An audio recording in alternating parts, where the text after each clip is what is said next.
Hey there, everybody. Quick note from Chase.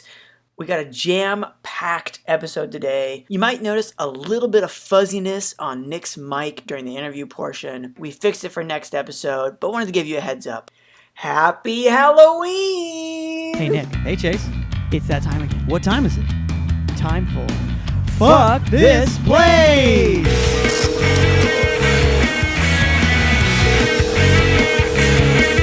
Not true. A little bit. Have you been doing the shower with the legs sticking out? Is that what's been going on? Yeah. Oh my God. Okay. Yeah, that has been easily, like, far and away the hardest and most embarrassing thing. Like, part of all of this, just these ridiculous poses and just my garbage just hanging in every direction with the way I'm moving my leg around. It's been a fucking nightmare, and I'm just like, what are you doing? And when I had the cast on, nothing I would do would stop it from getting wet. It got wet every single time, no matter what I did. I was stuffing rags in. Dude, water's so good. Water will get in anywhere. Like, don't underestimate you water. might even say. Yeah. Well, I guess I should intro the podcast. Welcome, everybody, to Fuck This Place, the podcast about jobs with Chase and Nick. My name is Chase. My name is Nick, and with us today, a fantastic guest. He is a writer, director, producer, actor. He does it all. He's got a movie coming out. I'm going to let him tell you all about it at the end of the pod, but he's a dear friend of mine, Mr. Jacob Inman. What up, Jake? Hey, thank you so much for having me, guys. Fan of the show. I'm a fan of both of you from your work online with Nick and Trevor and other people. Oh, wow. Oh, man. Yeah, I'm a fan of Nick from life and college. So, yeah, you hear that? You hear that, Mom? College. You hear it? I was there. Yeah, I don't know if either of us. I don't know if either of us walked away with a certificate, but we went to college. So, yeah. Well, I think I had 3 because I got 2 on accident, and then you get a bonus one if you get 2. So okay, good. Yeah, Like the punch. A whole yeah, punch yeah, card. yeah, exactly. Yeah. So I think by all rights, I'm now the dean of that school. Oh yeah. I mean, you're probably more qualified. Once you get 3, you're basically a doctor. Yeah. Yeah. 3 3 AAs, 3 A's, no BAs. All right. We'll let them have the desk, I guess. It's fine. Yeah. Well, Jake, our first segment on every podcast typically is a segment we like to call Fuck This Place ? Where we decide if we work somewhere or not. But this is our Halloween spooktacular episode.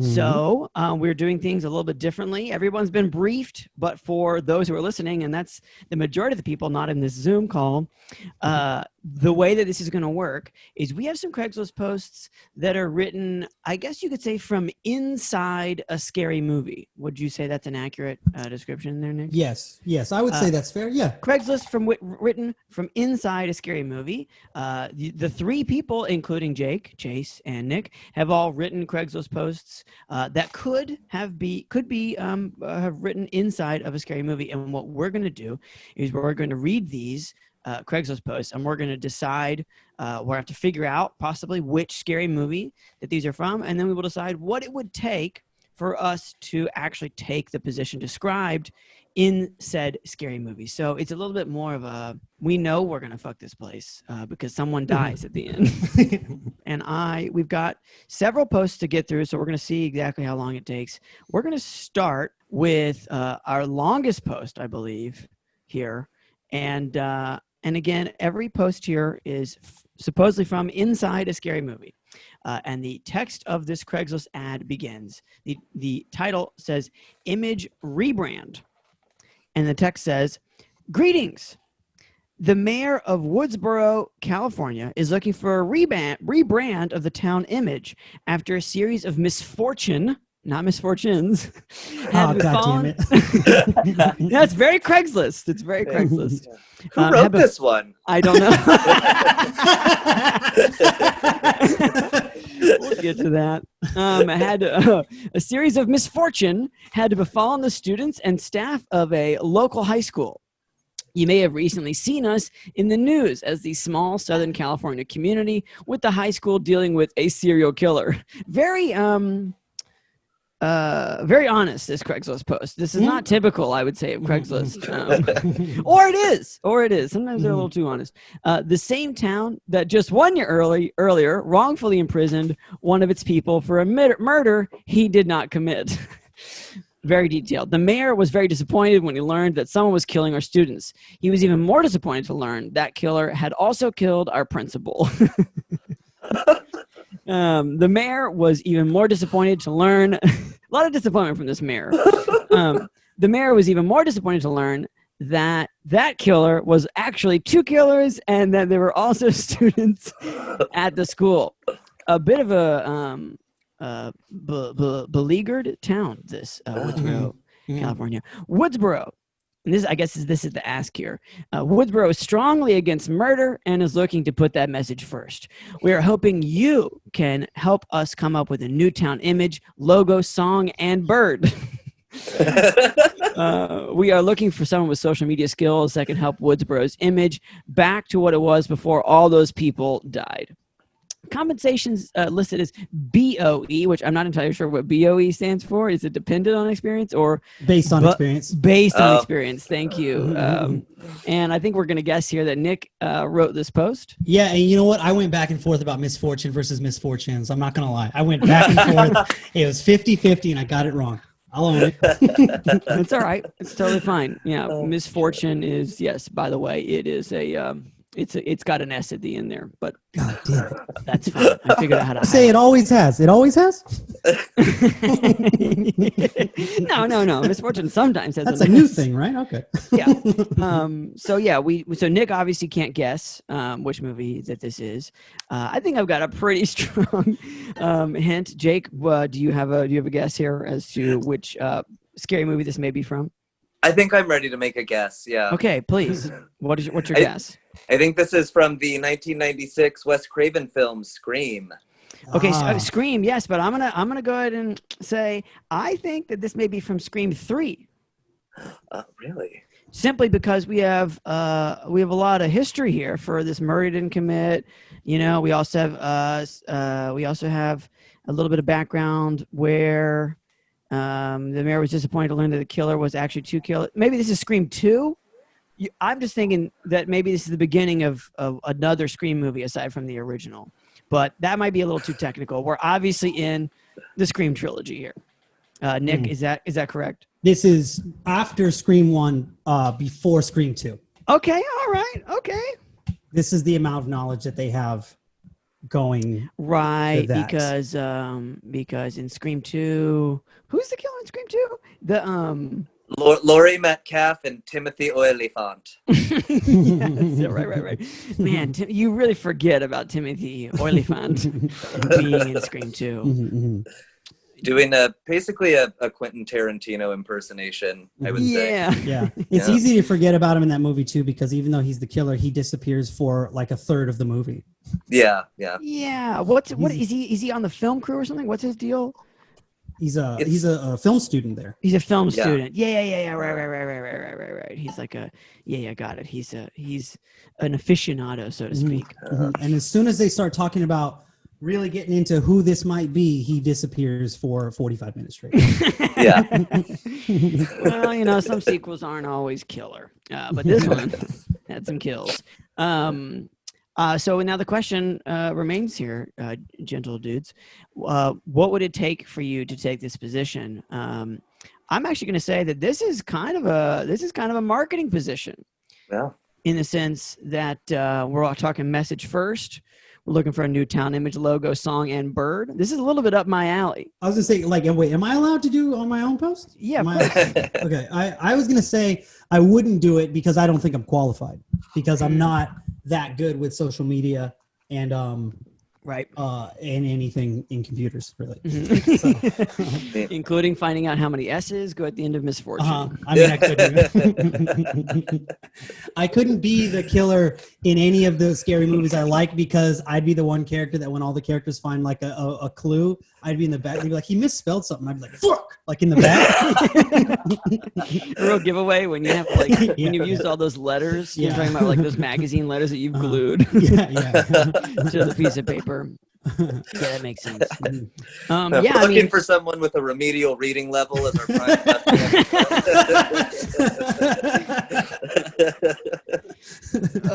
yeah, no, I mean, again, like if I'm actually in, you know, in the world I'm in now, obviously, fuck this place, I'm not taking this job.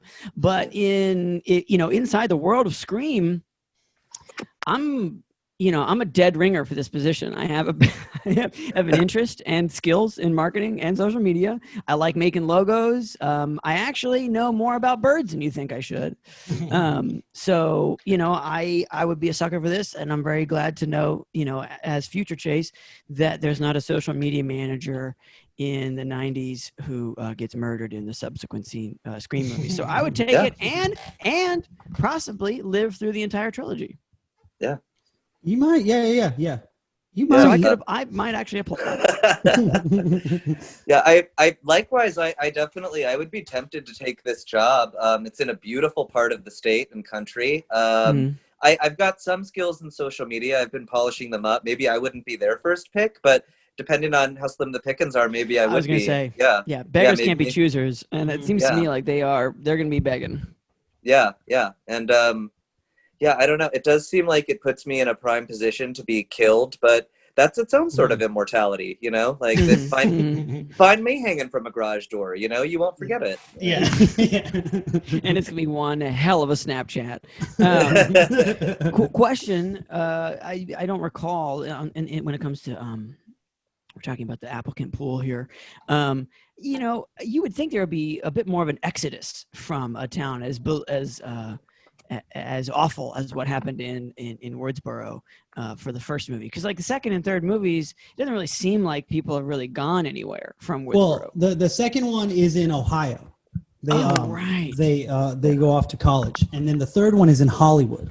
So it's like it does. Man, you know, at least it's partially in Hollywood. I haven't seen and Scream then 3 in a long time. the fourth one is in Woodsboro, but but like 15 years have passed since the last time we were there, so it's kind of had time to bounce back, but it's still very much part of the town's identity.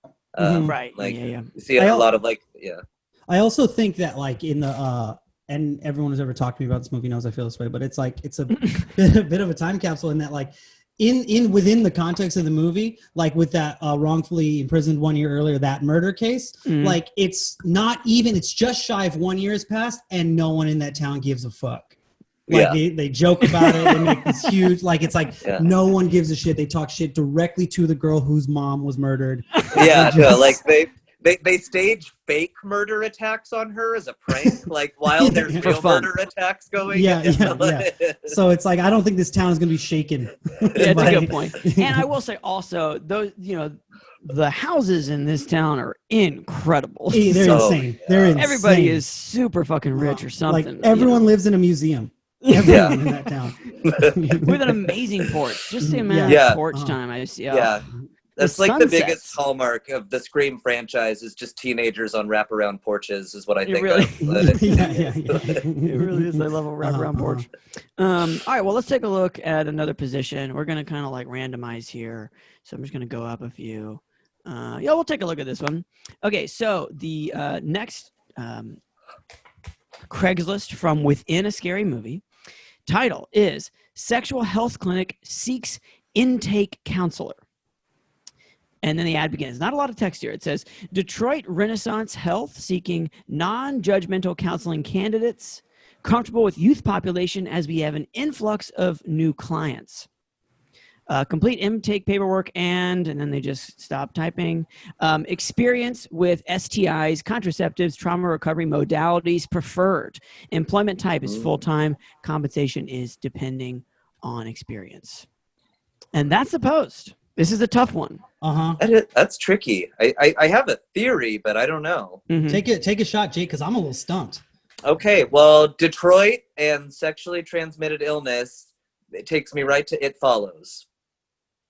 Ding, ding, ding, my guy. Oh, man. This is written by Chase. This is written by Chase. Yeah. With the It Follows. I've seen like 5 scary movies. A little background: when Nick and Chase were like, "Hey, let's do this game," I was like, "Yeah." Chase was the one who pitched it. I was like, "Yeah, you know, it'd be great if we did Craigslist ads from within scary movies." And then I was like, "Fuck, does Jurassic Park count?" Because I have not seen a lot of scary movies, but I did make a list this morning, and It Follows was on it, and I liked it. So yes, this is from It Follows. You were like, does the scary boat scene in Willy Wonka count as a scary It's like a weird eye in that part. Scary boat scene. So the real question is, you know, would you take it? What would it take for you to take this job? Aside from being qualified, I guess. I mean, I'm grossly unqualified for the position, but I'd like to help, you know. It sounds like I'd meet really interesting people. If they would have me, I'd have them. Wow, that's fair. Yeah, I am also crazy unqualified for this. In the same boat, I'd like to help if you have like a flyer or a way that I can vote. That's gonna help. Then I'll do that, but that's all I got. You're just gonna vote against. You're gonna vote against the dream logic of its follow. Yeah. That's tough. Maybe you're gonna vote for those kids that actually have cell phones, because for some reason they're in. All I've seen, I only saw it one time, but aren't they existing in modern day? And they all have like landline corded phones that they're calling each other on. It seems like the movie really, really wants to be 80s throwback to the point that it just kind of makes itself no time, you know, kind of like the old Batman cartoon, you know, like the clothes maybe look modern, but all the cars are out of the late 70s. You're like, it's whatever. It's just let us do this. It's your town, USA. Whatever you remember, that's what we are. Yeah. Yeah. And I guess for those who don't know, who haven't seen the movie, it is a good movie for the most part, I would say. And it's about essentially this thing that follows you, and it's transmitted, I guess, through a sexual encounter. So, you know, and then this thing follows you till it kills you, basically, or you pass it on. That's it. That's it. And it doesn't really resolve, if I remember correctly. I guess I shouldn't, you know, no spoilers if you haven't watched it, but. No, I mean, it just follows, you know. It follows so much. Yeah, I obviously, again, not qualified for the position. Also would love to help. But what it would take for me, aside from, a couple degrees to take this position, I would think that maybe you just want to get out of there, you know? If it's following, I think you just want to let whoever is going to get followed. One thing that, of course, is not answered is like, or maybe it is, I just can't remember. If you die, if it's following you and you die and you were supposed to pass it on, like who are you following now? I don't know. I'm not. It seems, and I'm not the thing that's following. I'm not. Are you asking me? Because I don't. I'm not a supernatural being. Yeah. Okay. Well, so we're just gonna leave that there. Let's take a look. Oh, here we go. We have another post. The title is Seeking New Cameraman. And then the ad text begins, again, very short ad, says, we work with a best-selling author and journalist. Physical fitness, a must. This seems like a real big clue there. Applicants should understand how tape delays work. And that's the post. I think I have maybe a guess as to what movie this is from. But Nick, my guess is if you have a guess, it's going to be better than my guess. No, I definitely know what this is from, but I mean, then I should guess. Yeah. Is it The Ring? Oh, no. It's a good guess. Good guess, though. Good guess. I was thinking journalist, and then there was a camera, and there was a tape, and that was all I got. Yeah, no, that works. I would say we are heading back to Woodsboro for the same. This is a Scream situation. Yeah. Is this for Timothy Oliphant? No. This is Kenny, the cameraman, who was sadly not mentioned in the first Craigslist article, as I forgot he died. Well, the mayor's office was very disappointed to learn that one of our cameramen died. The mayor actually knew that cameraman, Yeah. But You are correct, Nick. This would have been an ad answered by Joel for Scream 2. Yes. Joel. Yes. And it actually does work because he, is like, I don't want to sound mean, but it's obvious he's in better shape than Kenny was in. Totally obvious. And he also demonstrates a great understanding of what it's going to take for him to survive what is now apparently happening again. Yes. Yeah, Joel is. I mean, he's svelte, I would say. Mm-hmm. Yeah. Mm-hmm. A And well put together man. Mm-hmm. I mean, like, spoilers for a 23-year-old movie, but one of the few survivors of the Scream franchise. He got the fuck out. Smart Oh guy. yeah, you're right. Yeah, Joel just yeah. literally left halfway through the movie. Yeah, he just bounces. Yeah. Mm-hmm. That's so great, Yeah, man. yeah. Again, I know that Nick is one of your favorite franchises is the Scream deal, Mm-hmm. and I want to say you picked him right because for I know it's like a horror movie for horror movie buffs, and they finally gave us one person who was like, fuck this fucking shit. Yeah. Like we're okay, it's fine. I'll find other work. It's just Yeah. like I'm doing 1099 work as like a guy who holds a camera. Like other people need me. This is not necessary. Joel was like, what would be crazy? And they just put the camera down and just walked away. No one ever saw him again. Yeah. So whoever wrote that in that part of the Scream movie, good job. Good job for them. What would it take for us to take this position? I'm not that smart. I wouldn't be that smart then about how tape delays work, but I think I could learn. I think I would do it. I think I would do it I'd take the job and then I'd keep the job for like a year longer than I should. Yeah. Like, this sounds like a job that I do that with, where I'm like, man, I should have quit like a year ago. But Right. that's assuming I survive, which there's high likelihood I don't survive in a scary movie. I'm very chatty at all the wrong times. Right. I mean, right. if you keep the job, I think you probably go down at Windsor College with Sarah Michelle Gellar. But Sure. Yeah. Sure. Yeah. Joel knew what was happening next. Yeah, I mean, I'd say in my case, in a different life, this sort of best-selling author and journalist would appeal. Maybe this is my ticket to the top. But as we all know, anybody who flouts themselves like that it's like a cult of personality around them, and they're just gonna be a fucking asshole to you the whole fucking time. well observed. Yeah. and it's exactly what happened. But even a Scream aside, so I would also be excited by the physical fitness. Well, that seems neat. I'll say a lot of that though is just so you don't get called a fat ass by selling Arthur. So that you can keep up with her as she runs up to victims of murder sprees against you. Just runs right up to him. So I mean, what it would take for me to take the job, I think I could maybe bullshit my way into how this tape delays work thing. But the truth is, I don't want to be a cameraman. So in any version of myself. So I think I would probably end up just passing, not applying. Jake? Yeah, I've got a little bit of experience with a camera. I would need a lot of work before anybody would want to hire me to do that. It's one of those. I would definitely send out a resume, if only just to prove on my unemployment application that look, I've been applying. I've been applying. This is a good one of those. Yeah. I've been applying. Come on. I will say, and I don't. Oh, go ahead, Jake. Go ahead. No, just Courtney Cox didn't want me. I don't know what you want. Yeah. I was gonna say, not to get too into the weeds of the movies, but there is a franticness in the relationship between them in this movie that makes it seem like Gail, when she found this cameraman, it was not her first choice, nor was he hers. There's a because he's immediately like, oh, this would be a great job, and then he's like, wait, what? No. And that's their whole relationship. Yeah, okay, well, fuck that place. Let's take a look in my little randomizer here. Okay, we've got a babysitter needed post. Title says, babysitter needed, and the text begins, and it says, hello, which is, again, a huge red flag.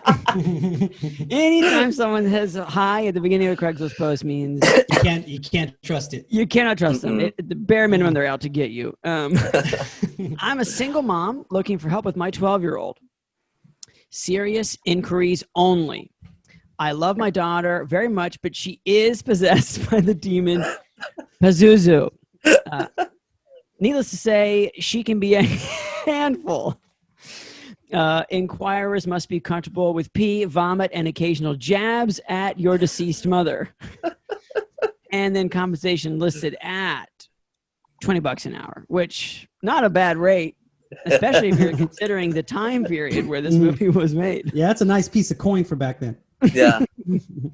I think I'm pretty secure on who I think this is, what movie I think this is from. But Jake, why don't you take it away and give it a... Yeah, I believe that I would be answering an ad to take care of Reagan from The Exorcist. Ding, ding, ding, ding. All right. Wow. Yeah. Yeah, And not the best gig. Yeah, I don't know if I would want to take that.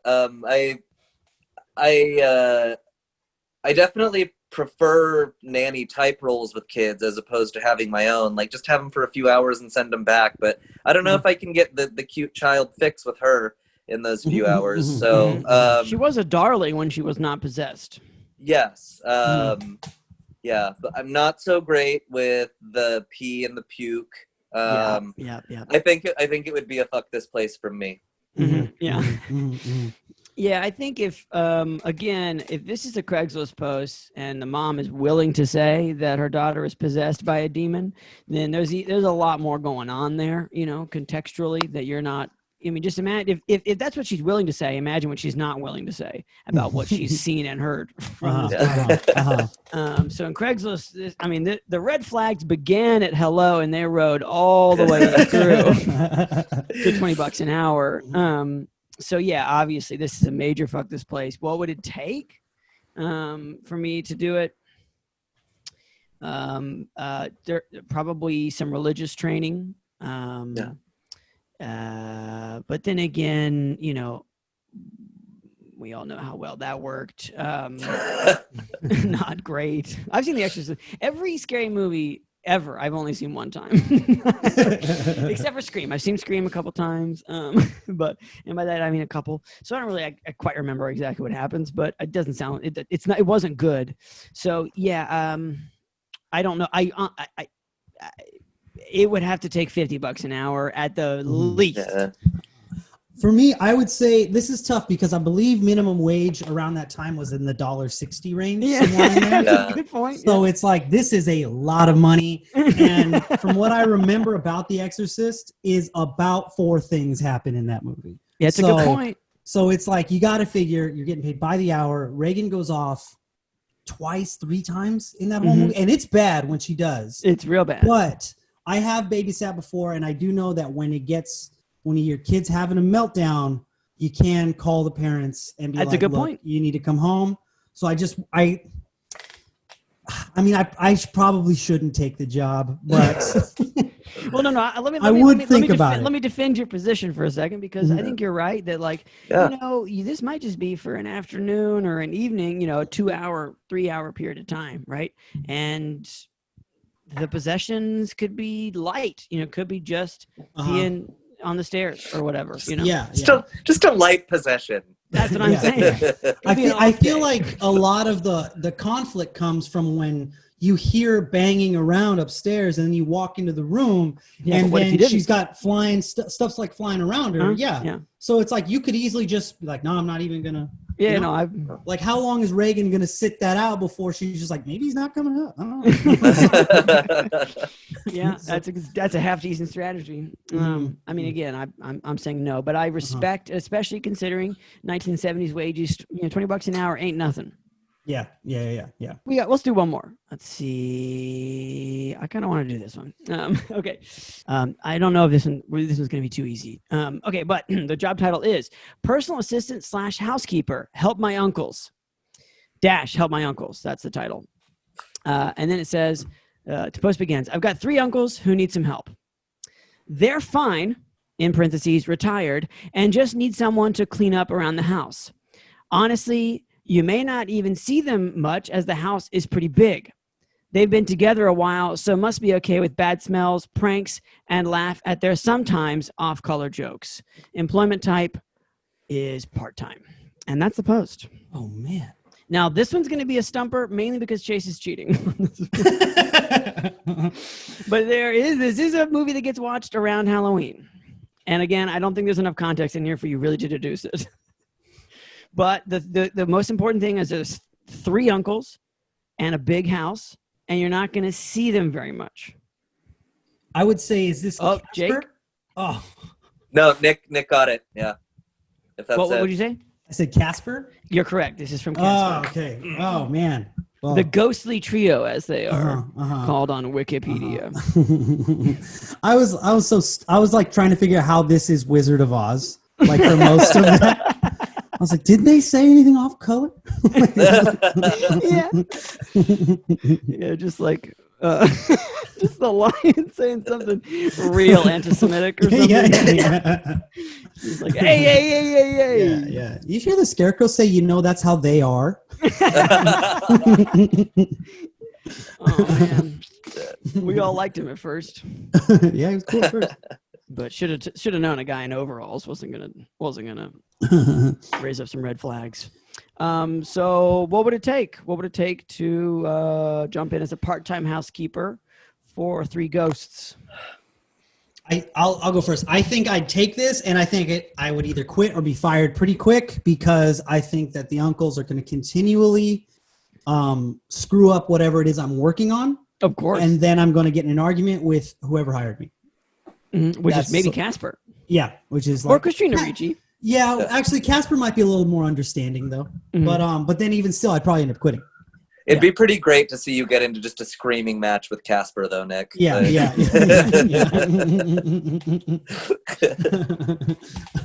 I'll take the job. And like I said, I'll get fired from it. What about you, Jake? I think I would take it. I think eventually some people do get bumped off in that movie, but I think that most of the harm that might befall me probably won't be deadly. It's So I'd goofing. It's mainly Yeah. goofing. Yeah, I'd probably give it a whirl if the money's good, and I think it should be, because don't they have like a vault of gold or something? I don't remember, but yeah, it's a big house. They're obviously That's right. rich. Yeah. Or maybe I'm thinking of vault the Adam, gold. like the Addams family. They have a vault of gold. I don't know about the Casper. Yeah, house, but at the I don't- minimum, that house has got some stuff you could take Yeah. on, Yeah. Antique Roadshow or something, and get some decent coin. Yeah. I'm saying if they would give me $20 an hour today, I would probably take it. There's also the potential too of worse ghosts showing up, because they do share a universe with the Ghostbusters. So there is the potential. Yeah. There's Dan Aykroyd is in it, right? Like he comes out. Oh, I didn't know if I thought it was a more official, like a DC, Marvel situation. No, like that's when they're trying to get rid of the uncles. They call the Ghostbusters. Oh, they do. You're absolutely right. So it's like That counts. you're living in a world with potentially much worse ghosts that could show up. Oh, wow. That's an important, very important detail. Yeah. I mean, obviously, I would be allured by personal assistant, I think. Housekeeper, now would be super psyched about. But again, I think, Jake, you're right. If the wages are decent, there's only so much harm that these specific ghosts do to people. Maybe I would actually just take it. All right. So that's 2. Yeah, it's like 3 yeses all around with a little bit of. Well, again, no one, as it is well established, the damage to people in that movie. Does anybody die really in that movie? I think that mean lady, I think through her own doing, has an accident and dies and becomes a ghost too. Right. Oh. I think she's like trying to get at their shit. Even if you do die at the hands of these ghosts, you also become a ghost and get to hang out in this house and fuck with people. So, I mean, you really kind of graduate. Yeah, I guess so. Yeah. I mean, if I don't have to deal with this damn body anymore, sign me up. What's up, everybody? What's going on, guys? Wanted to remind you that you can text the podcast anytime you want. Night or day, whenever the hell you want. It's fine. It's the number is 470-BAD-JOBS. The actual numbers are 470-223-5627. That's the number. So yeah, anytime you want. Like I said, middle of the night, whenever. We don't got jobs right now. Whatever's going on with you is going on with us. I mean, absolutely. Maybe you still have a job and it's like shitty. You can tell us about that. Maybe you don't have a job and it was shitty before. Maybe you're getting one of those weird like temperature forehead checks right now. For sure. And you want to pull out your phone and just say, you know what, fuck you guys. I'm going to text 470 bad jobs. 470-223-5627 is the number. That is the number. And you can also call us if you want, but I mean, whatever. It's your choice. That's the point here. Jake, what's the first job you ever had? First job I ever had, I started out bussing tables at my aunt's restaurant in Lodi, California. Nice. School Street Bistro. It's not there anymore, but I worked there off and on for a long time. Well, actually, no, the very, very first thing I did there was washing dishes. How could I forget that? I only did that for a couple weeks, though, and then they started letting me bus tables out on the floor, and I've never worked back of the house again since then, which was good because washing dishes is not a pleasant job, and honest to God, like, whoever does it and can do it are doing God's work for all of us. It is miserable in a dish room. But no, so I started bussing tables once I was old enough to serve wine. I forget what age that is, if it's 18 or 21, but I started waiting tables eventually. I think it's 18. Yeah. I think you can serve it. You can hold it. Yeah. You can smell it. You can get real close to you. You just like stick your tongue out at it a little bit. That's legal. You can get drafted. You know. No, but it was an all right place. I had a lot of fun there. It wasn't managed the best, you know. So it was pretty frustrating a lot of the time for that. Anymore, one of the most memorable things about it, I'll go ahead and just out myself as a crazy person to anybody that doesn't believe in this kind of stuff, but it was honestly a pretty haunted place. Really? Yeah. Nice. Yeah, like I'm not like a Sixth Sense kid. I don't see dead people everywhere I go, so it makes it stand out when something happens that you can't explain. Yeah. And that place was just full of it. Shadow people. Shadow people in the back. What were you saying? Sorry. No. You carry on with this list. Okay. Shadow people in the back. I saw. Basically, they'd call it a full body apparition in the back at one point. I was back there folding up silver to rush out to the table. It was a really busy night, and I just see somebody walk across the back. I was like, okay, well, it's probably just somebody that works here. And then I'm like, wait a second. No, they just walked into like a wall.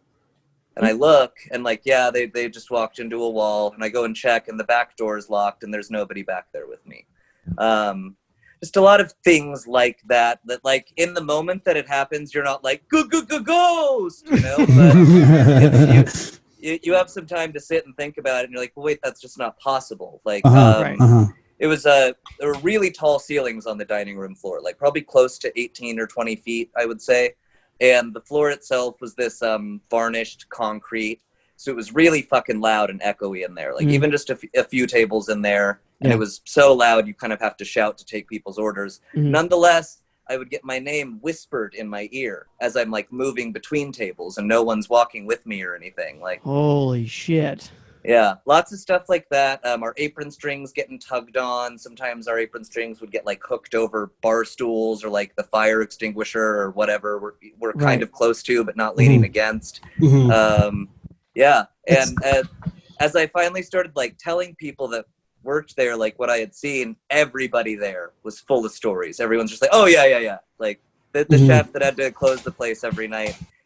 He would say he would look out through the kitchen doors. We had these swinging kitchen doors with windows on them. And so he was the last one out every night cleaning the kitchen. He'd look out once everyone was gone from the dining room floor and all the lights were off out there. He would just see figures moving around on the floor all night long. Jesus Christ. Yeah. That's so hold on. Hold on a second. Sheriff Chase is coming in. Did you know it was haunted before you? Like, it seems like it's obvious. Like, people are just like, yeah, it's haunted, whatever. Give me the cilantro. Like, yeah. It seems like it's very common. It's no, we didn't talk to customers about it. And I certainly had never heard any stories. Things just started happening, and I kept them to myself for a long time. And then the first time that I like mentioned it to somebody, I found out that like basically everyone there had been talking about it. Like, oh yeah, shit, yeah. Like, I've heard her voice, or yeah, I've seen him, or the creepy thing. I can put a bow on this story. It'll just take me a second. But there was like so the place used to be an auto garage, That's like what it had started out as. And looking back, the man that I saw in the back that could not have been back there with me was definitely dressed like a mechanic. But there was like a little root cellar in there that would have been like the car pit where they did work, you know, underneath the belly or whatever back in the day. You pull the car in and like people just work on Yeah. it. Like, I mean, they still have those at like a Yeah. Valvoline or whatever. Yeah, but it had been converted into like this little root cellar, and so it's just like a square opening in the floor. There was no light bulb down there, or not even a light switch, and we didn't store anything down there. Like, it was, even though we rented the building, that space in the building just was not used. But still, like when you would come in for like your next shift, like just from the day before, there would be like new bits of paper and torn up magazine and shit like trampled down onto the steps. And so eventually the chef's wife came in, and she's a woman that does claim to be like very sensitive to these kinds of things. And like, she'll walk in and be like, oh, this is what that is. And basically everything that she said kind of matched everyone's experiences. She was like, okay, so on the dining room floor, there's a woman that likes to play pranks. She likes to tug on your apron strings and whisper in your ear. Oh my God. In the back, there's a man that worked here and was killed here in like an accident. And in the root cellar, there is something that was never human. What the fuck? Oh, hold on. I love that she's like, oh yeah, easy number one, easy number two, and number three, Dimmadog. You know, never human. I've always said there's only thing worse than a ghost is a ghost that makes work harder. You know. Just like always coming in, fucking dirtying dishes, slamming doors. I like to think that like that first time you spent most of that experience just being like, well, there's some fucking lazy fucker not helping me with these dishes. It's just like, you know, walking around. That would be, especially because you were like 17, 18, you said, right? When you started around there? Yeah, and I didn't start to notice more of this stuff. It kind of took a couple of years for, it seemed like, for the activity to really pick up around there. Okay, but it's like, but it's like, you're a young man, so it's gotta, like, I don't know how long, I'd have to go through a lot before I was finally like, you know what, I gotta tell someone about these ghosts. I'd write it off for a long time before. So I'm like, I'm the new guy. I don't want to be like, they think I'm weird because I brought up ghosts. Yeah, and definitely it was because I worked there off and on for a long time. Like, I started there when I was like 16, and I think I worked my last shift there when I was 30. You know, like I came and went over the years, but as I came back, and it was as I got older that I would start to see the really lit shit, like the shadow figure and the full body guy. Like it started out with like the smaller stuff, and then I started to see things and like my final days working there. Yeah. Okay, another hold on here. This is your aunt's restaurant? Yeah, my aunt. What's her relationship to all this? So she's pretty accepting of ghosts. She lives in a house that everyone thinks is haunted. We lived there for a few months, and I thought the place was creepy because it was old, but I never experienced anything too much there. But like my mom did. My mom has stories about it. My aunt and uncle and my dad all like said that they saw weird shit there. Like, so I don't like, I never talked to her too much about it. I talked to the other servers there about it a lot, but because they were kind of who I was working with when I was there. My aunt wasn't really like on the floor pounding the pavement with us, you know. She was in the running the office in the back usually, or sometimes helping in the kitchen. What kind of restaurant was this? It was, well, the big thing was the wine menu. The wine menu was way more extensive than the food, and then they just kind of it was like Pan-American style. Like they had like kind of like deep South food, different kind of like catfish dishes, New American sandwiches, and kind of. And my aunt's husband is like a master winemaker, so he would put together the wine menu, and like that was definitely the main focus of the restaurant. And like not like the food was an afterthought, but if someone's talking about the restaurant, they're going to say, but their wine menu is incredible. You know, that's what they're going to say first. Yeah, they're going to go wine, food, ghosts. That's what you're. That's the order of what's going on there. Yeah, it's and now it's like a ladies' clothing store. And so I want to go in there someday and just like ask them like anything weird ever happened. There's just like go in there and be like, there's something in here that was never human, and then like one lady like, hey, hey, shut up. Was it like a freestanding structure, or is it in like a? I'm very curious. No, It's it's right across. For anybody that's familiar with Lodi, California, it's on School Street.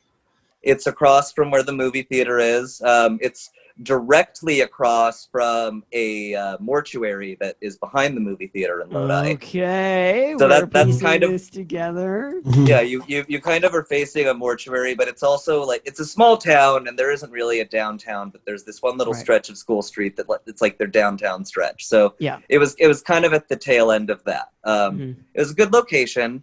It was a pretty building where they like the ports where you could drive your car in back when it was a garage had just been converted into these giant windows.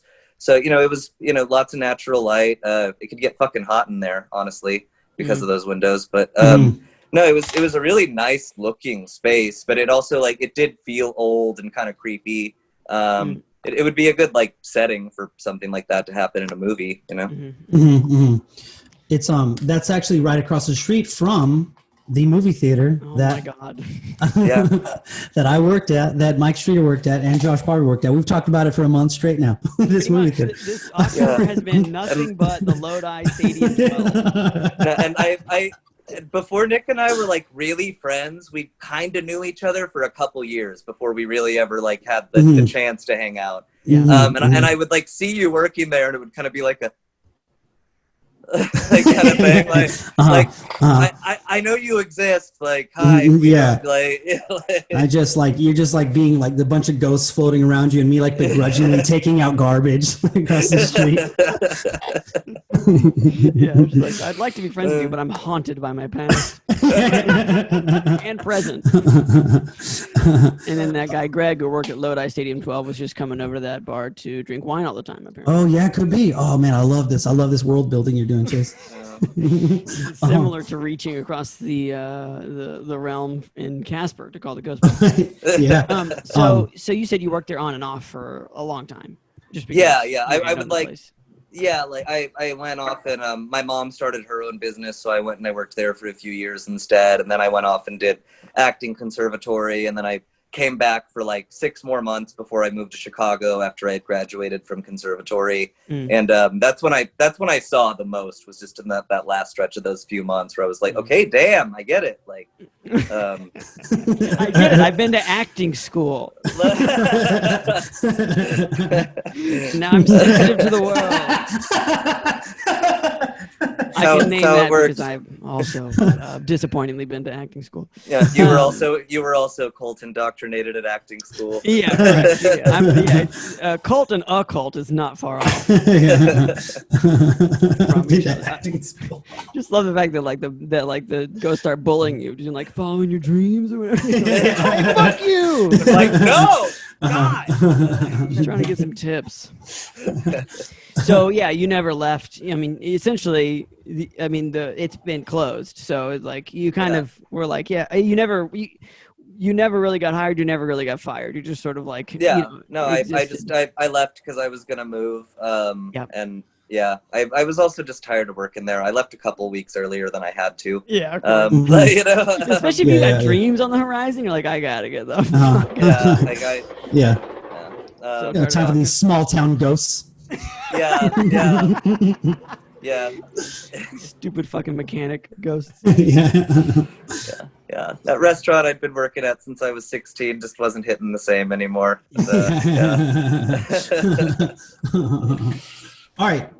So Jake, that was your first job ever. What would you say is the worst job you ever had? The worst job I ever had was my job in Los Angeles. I got hired on for, can I say the name of the business? Fuck yeah, fuck whatever you want. Yeah. Okay. I don't even think it's the same business anymore, but it was the Venice Beach Hotel. It was right there on Pacific Avenue at Venice Beach, right where the Venice sign hangs in the street. It was a hostel, and they were a sister business with the Cadillac Hotel a few blocks over.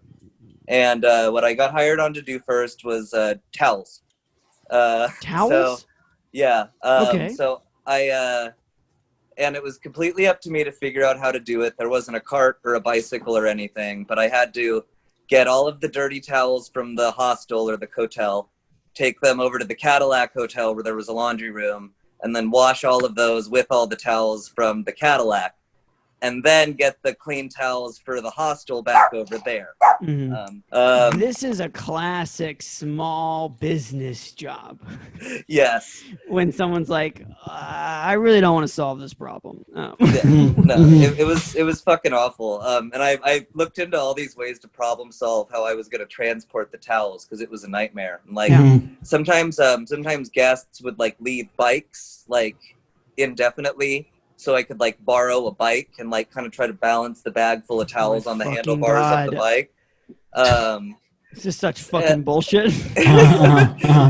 Eventually I like went to a Staples and bought a little cart that like wasn't made for this at all. Yeah. But I spent like $30 or $40 on this little cart that I thought I could use to take the towels. Yeah, you spent your own money on this fucking cart.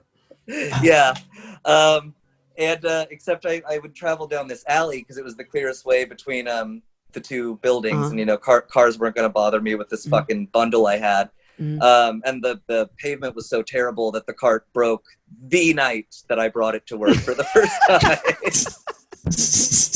Okay, wait. Another question here. Well, how physically far are we? You're like, no! As soon as the cart breaks. Just no wheels, and you just keep dragging it. It's like it's still better. It's still better than something like with no wheels. A cop pulls up. He's like, actually, you can't leave that cart. You need to carry the cart. So you're just carrying a cart and all these towels. Yeah, I have a couple of nuts and bolts questions. Yeah.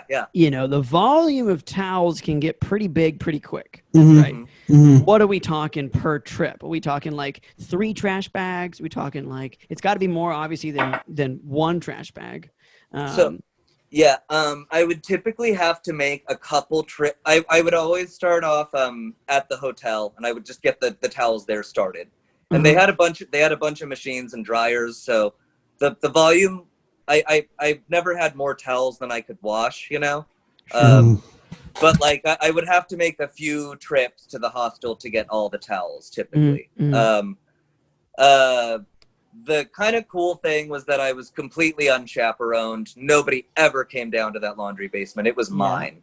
It was a little spooky down there, but I never saw some shit. It was just a big spooky basement. But I would bring my laptop. I had recently learned how to torrent shows, and I had gotten all of Third Rock from the Sun, and that pretty much got me through those shifts. I could smoke pot down there if I wanted to, and that definitely happened. Worst job, you say? It was pretty bad though. There was one night where they. You know the bodybuilders on Venice Pier that posed for money and everything? Well, there were a couple of them staying at the hotel. One night they came down to me, and apparently there was no custodian on the premises. And they were like, somebody got sick in their room, and it was just elected that I was the person that was going to go deal with it. Right. What? So like, this guy's watching sitcoms. Yeah. Get him. Yeah, so I go upstairs, and like this bodybuilder, enormous dude, answers the door in his little, banana hammock. Yeah, and so I walk in, and his buddy the other bodybuilder is like laying on the bed with like one of those little hotel room washcloths just covering up his junk. And then I look in there, and I'm expecting like, oh god, it's bodybuilders that are gonna like puke so much, but it was just this really thin kind of baby looking oatmeal puke, and it was just kind of pathetic. Like I just like wiped it up, and I was like, they gave me a little bit of, I think like $5 or something on the way out, and I was like, and I've never had the same respect for bodybuilders ever since then. Absolutely. Less than 0. All right, I have more nuts and bolts questions. Okay. So how physically far are we talking between these two? And these are hostels or hotels? Are they like boutique hotels or like? So yeah, one of them it's a hotel. Not a particularly great one. It's a neat looking building. The rooms I would say are just average, but you are right on the beach there, so it's a great location. It's the Cadillac Hotel, and that's where I would do the laundry. And then the hostel, Venice Beach Hotel at the time, was on Pacific, right there where the Venice Beach letters hang over the street. And I want to say it was about 7 or 8 blocks. Okay, so it's a formidable Yeah. distance. Like, this is not something that, like, you can take a handful of towels and go, and then go back, and then a handful of towels and go. Go. Were you trained in any way? Like, was there a transfer of power, or they're just like, look, they just kicked you down in a set of stairs? No, like, go to the laundry absolutely room. not. No, some homies got me the job that had better jobs within the company. Yeah. But they were never working at the same time as I was. No. I would usually come in around 6 or 7 o'clock at night to do the towels. Right. And then I would leave around 12 or 1, you know. I believe that somebody like gave me a cursory example of like how much detergent to put in with the towels. Okay. You know. Yeah, like, yeah, But I just YouTubed how to wash stuff, and let me tell you what I watched. Yeah, but I had like no co-workers. Like when I would get to the hostel, like there was a really fun, like sexy international staff of like backpackers that were like staying for a season and were manning the desk. And every time I went there, it was a fucking party. And I was just like, Can I be you? And eventually I did get a promotion within the company. Okay. And I got hired on at the hostel to work the desk as the graveyard shift. Oh, fuck. Midnight to 8 a.m. And I did that for almost a year. And it was, Jesus again, lots of chances to binge watch TV shows. Like that's when I became a Twin Peaks fan. Everyone always becomes a Twin Peaks fan at a dark time in their lives. Yeah. But I was, it was pretty lonely, you know, because like not many guests would check in, and like all of the common areas of the hostel were closed at that time of night. So if people were out and about in their rooms, or out of their rooms having fun, I had to be like, hey, quiet, you know. Hey. You guys, I don't care, and like I really like that music, but if you could like The thing that really blows my mind about the conundrum of this laundry situation is that it is relatively fixable to a degree. Like, they could have gotten you, I don't know, like a fucking wheelbarrow or something. Right. Yeah. Like or like a wagon with wheels. Simple fix. Yeah. But they literally just do not care. No. Yeah, that place did everything they could to make you sound more like just some monster that lives in the basement. Like they don't know how the towels get fixed. It's crazy. There's just new towels every day. Your promotion was that you were now creepy front desk guy in the midnight shift. That was that's when they were like, let's get him out of the literal basement down the street. Yeah. That is crazy. That is so crazy. It's one of those jobs where, like when I worked at Costco, I've said this before, when I worked at Costco, a lot of times I had to handle like cuties, like those little tiny oranges, and it would just be like 1,000 pounds worth of a box of cuties. And we just have to figure out how to get it like clear across an aisle and stacked in the right way. And it's like one of those jobs where anytime you try to complain, people think you're just some fucking pussy because you can't handle oranges, can't handle towels. But it's like, this is hard. This is so hard. Yes, everyone is comfortable with killing one zombie, but when there's 200 of them, that's how towels feel. You got to respect them. No, you're absolutely right. You're drowning in it. Yeah. No. Brutal. And it was, and it didn't last for that long, maybe a couple of months. And I look back on it now, and it's almost kind of romantic, you know. But How so? Like, I just moved to Los Angeles, you know, so like, and like there was no one chaperoning me, so like I had plenty of chances to, you know, go up on the roof or just be like, wow, look, I'm in Los Angeles, I'm on Venice Beach, like I have a shitty job, but look where I am, you know, like I was still like young and pretty and full of hope then, and you know, I 100% think that jobs in LA, probably New York too, or Chicago, wherever, prey on that. 100%. I think that there's absolutely a mentality of companies that are quick to be like in your interview process, like, oh no, we're not giving you time off for whatever wrote your auditions or going on the road or whatever it is. Like we know, we understand that's the city we live in, but we're not doing that. That's not what we do. And then, but then they still hire you, and then they use that to give you the shittiest job because they know that you have that mentality. I 100% believe that, like, low key, that is a thing here. Definitely. Oh yeah. People are just like, yeah, he's here to be an actor or like a dancer or whatever, like comic.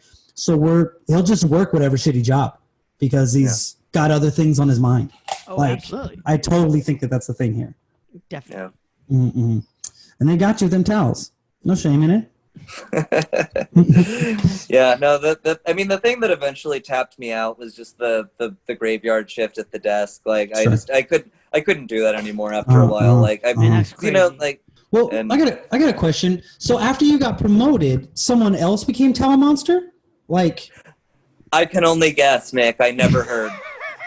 Yeah, as soon as you raise above the ranks, it's like, I Uh-huh. don't give a fuck what happens to that towel person. Yeah. but I would just like wonder, like, if the hotel is just full of people who were towel monsters at some point and they just never Definitely. like, you know, like if not one nary one hint like of how to carry these towels like across. That's like, what I'm saying. I Mhm, just won't. mhm, mhm, mhm. No, like I hope that, you know, they have gotten a wheelbarrow for the towel monster now, Uh-huh. because, you know, like it's 2020. Like there are certain upgrades. But A cargo bike, there's 1,000 solutions. A washer and dryer in the hotel. Just get one and the other one. Oh, sad. So I guess, so Jake, we always end the podcast with 3 questions to make sure we covered everything. The first one is, for this very bad job, when were you done and how did you quit? I mean, obviously you had graduated out of Towel Monster and into front desk, but like, when were you like, I got to get out of here? And then how did you actually go about doing it? Okay, so yeah, I was in my mid-20s, so I was having a moment, you know. Mhm. And there just came a point where I was like, moments from yeah, about 21 to and 31. So yeah, I just had kind of decided that, you know, and I this, not a knock on Los Angeles at the time, it was no longer for me. So it's like, okay, I don't want to live in this city anymore. There had been some talk of moving me to a daytime shift, and I had done like one trial day with it. Mhm.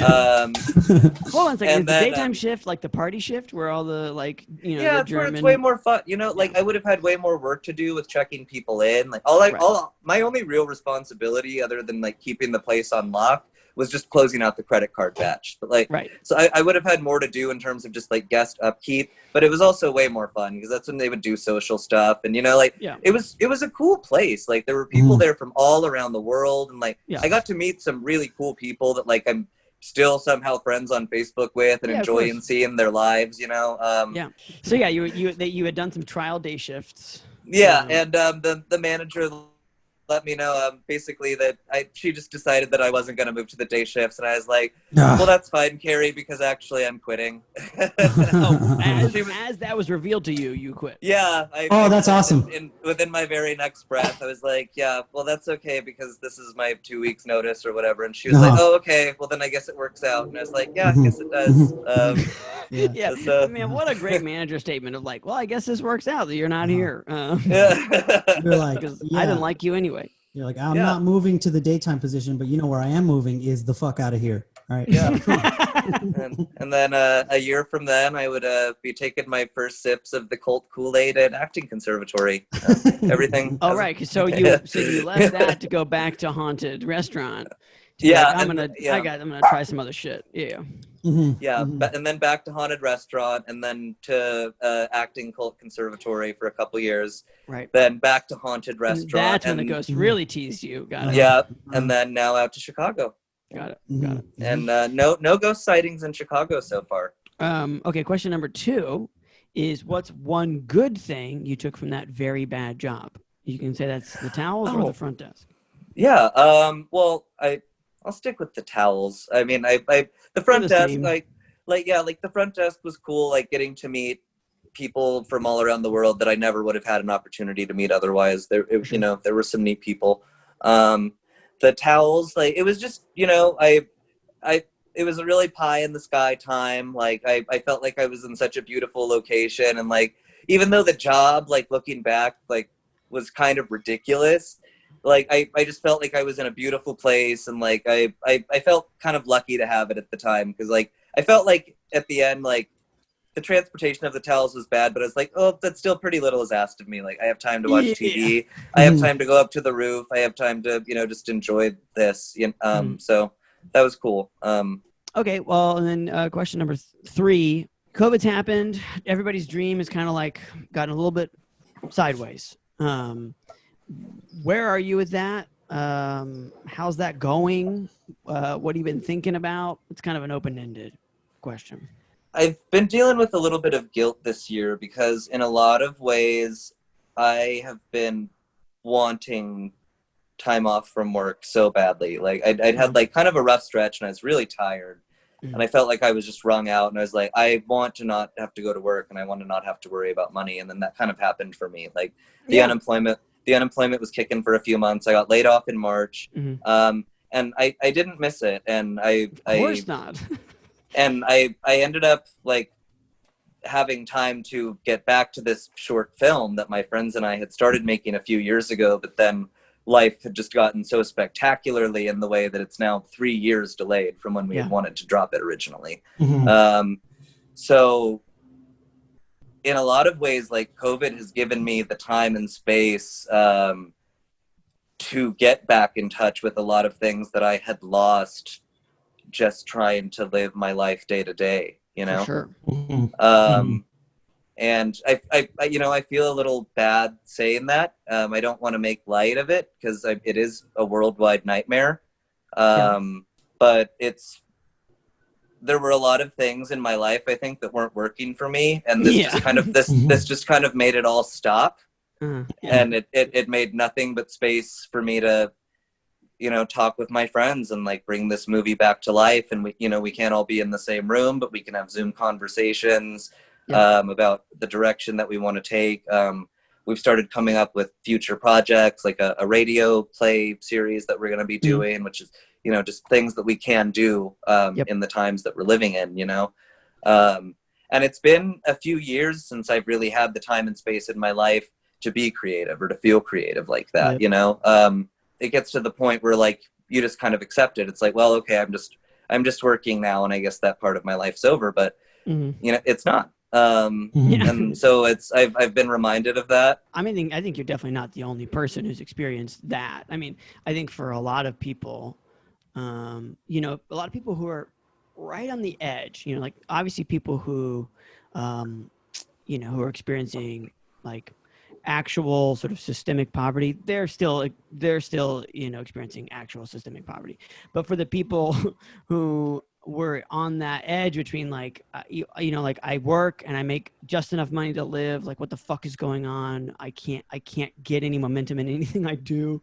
You know, for a lot of people in that category, getting laid off and having the unemployment for the period that we had it was like the first time they had an actual like quote unquote paid vacation in their life, even though their vacation was inside their fucking house in fear of the virus.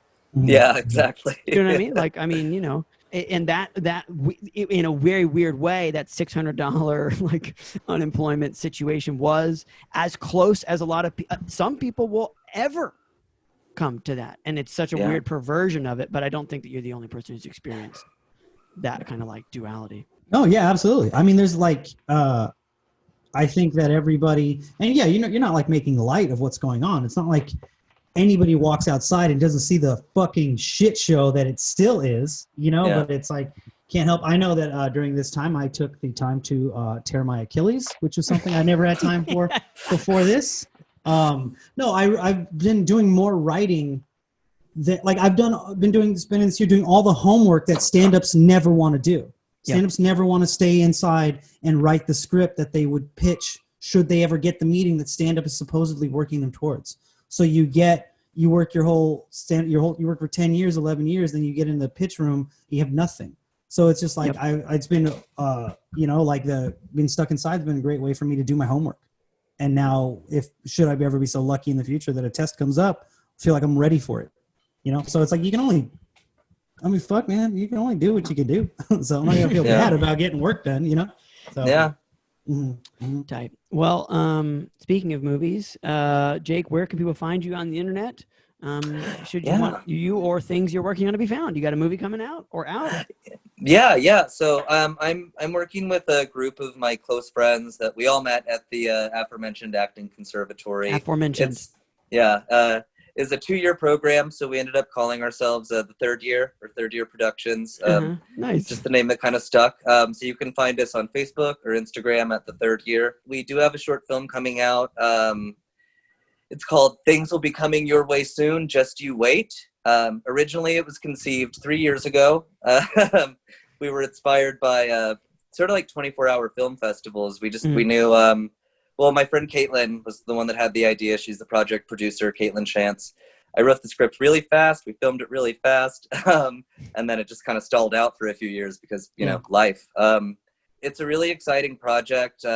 Just, you know, like when you work with your friends in an artistic capacity, you tend to really admire their work. They tend to be some of your favorite artists. So this really has been watching some of my favorite artists do some of, I think, their coolest work. And that's a really cool thing about it. It makes me end up feeling like a really small piece of it at the end of the day. The reason that I feel like the movie is successful. And I hope that people enjoy it. I think it'll be a good movie for people that have struggled with grief, for people that have maybe struggled with thoughts about their sexual identity, thoughts about which sexual partners are appropriate for them. If you're like me, maybe people that have gone through both at the same time. Just kind of petering out there on it. But no, it's, well, there's going to be links for those who are curious. There's links in the show notes wherever you're watching this. If you're on YouTube and you search Fck This Place, it's in the comments below. And if you're listening to it on a podcast, it's also below. You click that details and then all the notes, links, you can just click them. You don't have to remember anything. Just start clicking. Well, thank you, Jacob. It has been a delight. Yeah, thank you very much, guys. This was a lot of fun. It's been and awesome. fuck this place. Fuck this place.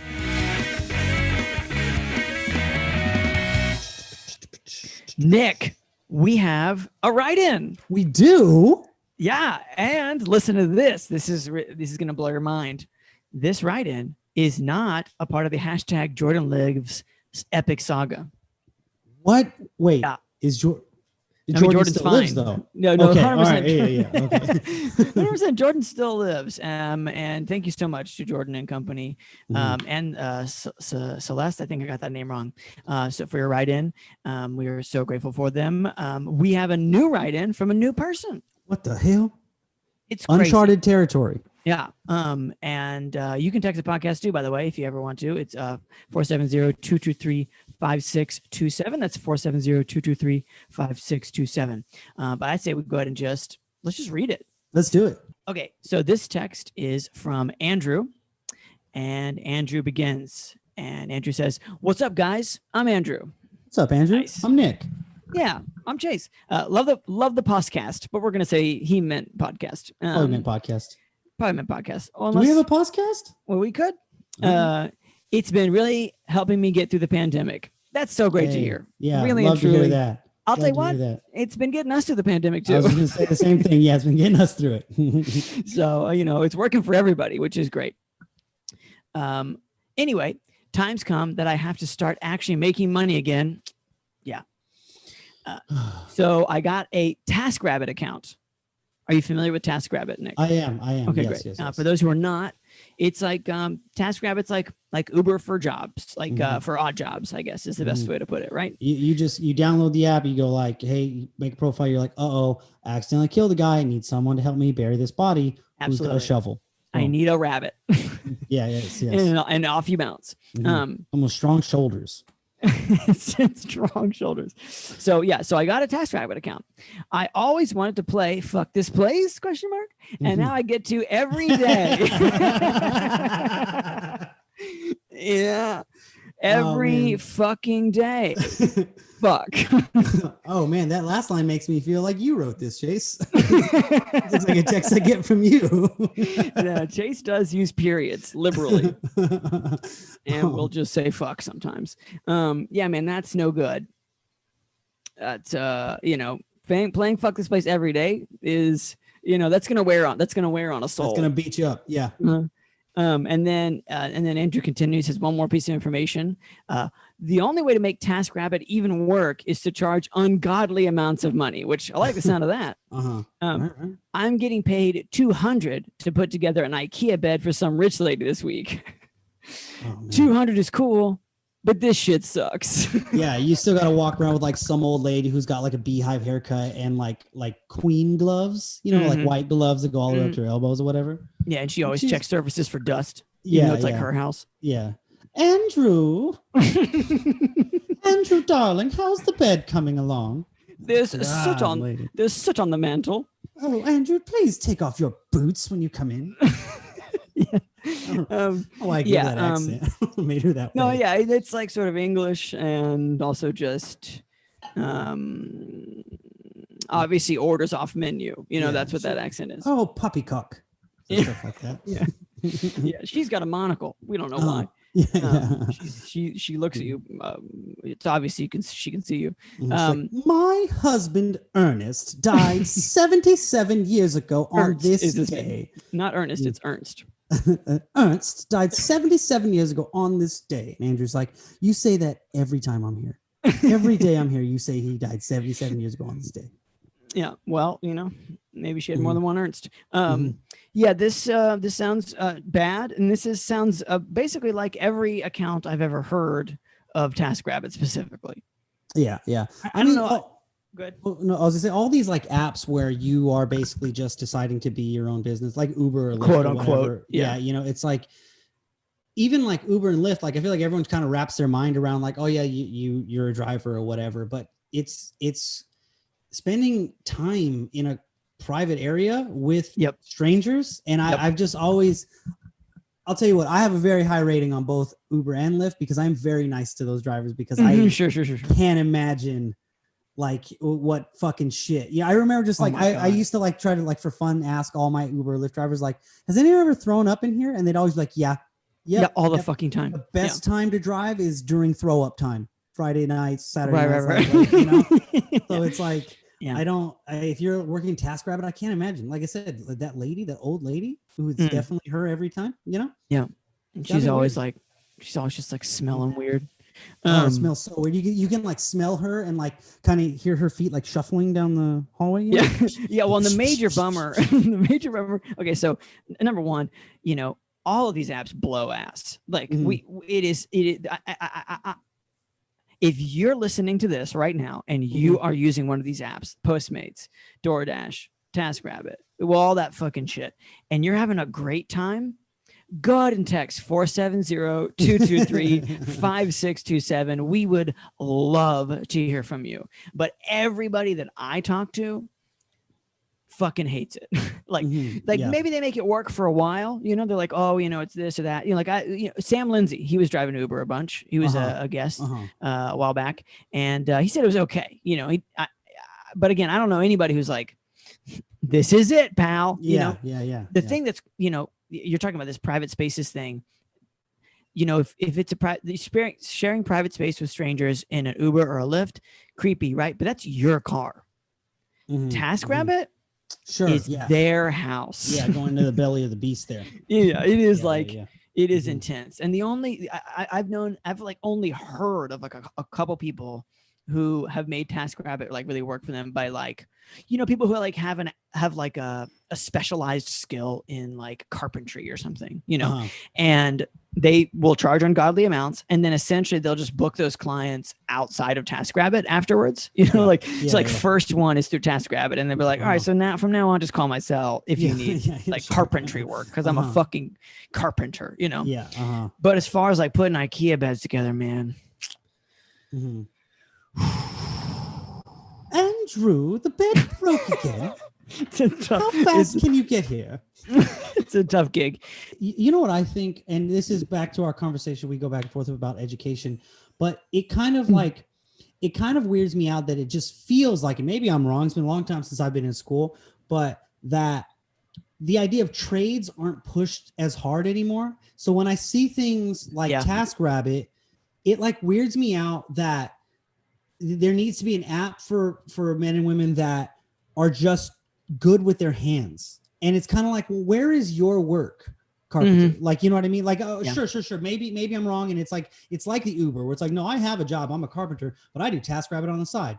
But Sure. I do get weirded out by, it's like, how come I don't know more plumbers? And this is not just an LA thing. Like Just in like, general. Yeah. You know, it's like, Well, I think that, I mean, you know, we are not statisticians, but I play one on TV. I think that is in decline. Like there are less trades happening, you know, like, I mean, I feel like I've even heard that it's sort of like a crisis of like, we need more electricians to sign on to the gig. We need more plumbers to sign on to the gig. Yeah. So Andrew, real sorry that you're doing that. Real sorry that it's time to start actually making money again. It is for a lot of people because our government has failed us in a bunch of ways. Well, but keep up with us, Andrew. You got more to say? We want to hear it. Yeah, I'm on board with the Andrew train. Yeah, for sure. And like, yeah, just curious about the, you know, you're obviously newer to TaskRabbit. So how does this play out over time? Can you keep that up? Because my guess is it's like great that you can do the $200 thing, but it's like you're playing the lottery most of the time. Like you'll get the $200 things, but like not really. That's just my sense of this whole situation. So yeah, keep us posted, Andrew. We would love to hear about your exploits. And if you again want to text us 470-223-5627, that's 470-223-5627. We're listening. And by listening, we're listening to each other, but we're reading the text. And fuck TaskRabbit.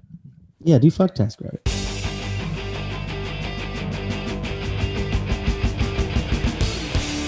Thanks for listening, everybody.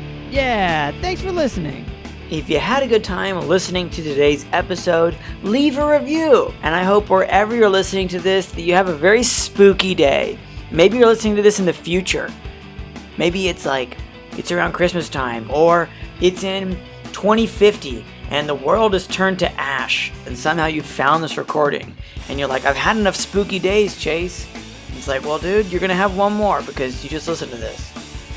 Okay, bye for now.